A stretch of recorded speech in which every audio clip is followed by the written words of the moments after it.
بسم اللہ الرحمن الرحیم۔ السلام علیکم ناظرین۔ ایران میں مظاہرے، درجنوں ہلاکتیں، انٹرنیٹ بند، موساد ایجنٹوں کی گرفتاری اور دوسری طرف امریکہ کے صدر ڈونلڈ ٹرمپ کی کھلی فوجی دھمکیاں۔ سوال یہ ہے کہ کیا ایران واقعی حالات پر قابو پا چکا ہے یا مشرق وسطی ایک نئی جنگ کے دہانے پر کھڑا ہے؟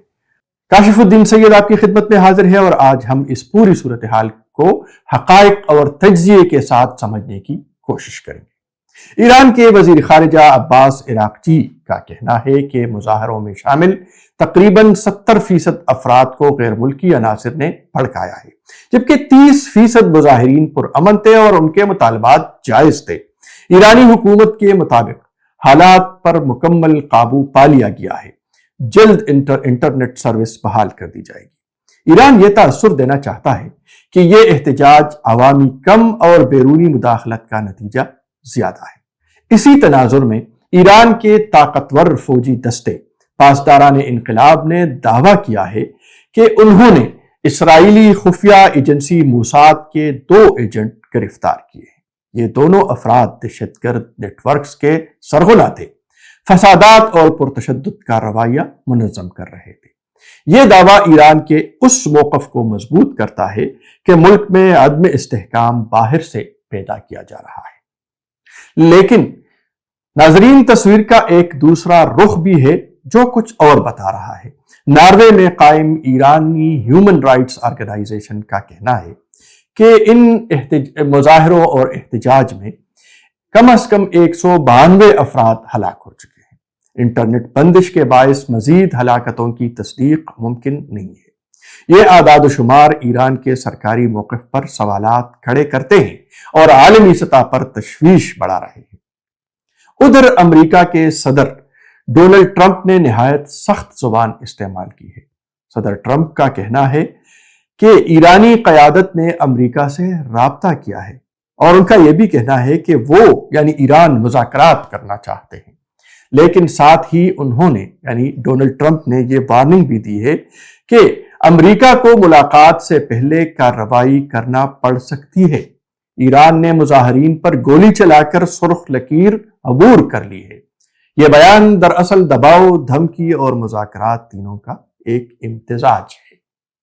بی بی سی کے امریکی نیوز پارٹنر CBS کے مطابق ایک امریکی سرکاری اہلکار نے انکشاف کیا ہے کہ صدر ٹرمپ کو ایران پر ممکنہ فوجی حملوں کے آپشنز پر بریفنگ دی جا چکی ہے۔ یہ واضح نہیں کہ کارروائی کس نوعیت کی ہو سکتی ہے، کب اور کہاں ہوگی، لیکن یہ ضرور واضح ہے کہ واشنگٹن سنجیدگی سے فوجی آپشن پر غور کر رہا ہے۔ ایران کی پارلیمان کے اسپیکر محمد باقر قالیباف نے واضح الفاظ میں کہا ہے کہ اگر امریکہ نے ایران پر فوجی حملہ کیا تو اسرائیل اور خطے میں امریکی فوجی مراکز جائز اہداف تصور کیے جائیں گے۔ یہ بیان بتاتا ہے کہ ایران کسی بھی حملے کا جواب دینے کے لیے تیار ہے۔ اس کشیدہ صورتحال میں چین بھی میدان میں آ گیا ہے۔ ظاہر ہے ایک عالمی قوت ہے۔ چینی وزارت خارجہ کے مطابق وہ طاقت کے استعمال کی مخالفت کرتا ہے، کسی ملک کے اندرونی معاملات میں مداخلت کے خلاف ہے، ایران کی خود مختاری اور سلامتی کا احترام ضروری ہے۔ یہ بیان دراصل امریکہ کے لیے ایک سفارتی پیغام ہے کہ جنگ کے نتائج عالمی ہوں گے۔ اگر ہم پورے منظرنامے کو دیکھیں تو 3 باتیں واضح ہیں۔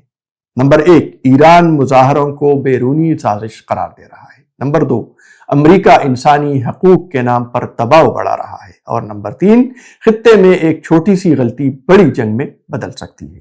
اصل سوال یہ نہیں کہ کون سچ بول رہا ہے، بلکہ یہ ہے کہ کیا عالمی طاقتیں اس بحران کو مذاکرات سے حل کریں گی یا طاقت کے استعمال سے؟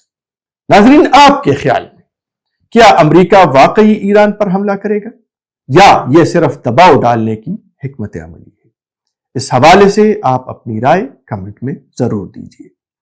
اب اجازت دیجیے، اللہ حافظ۔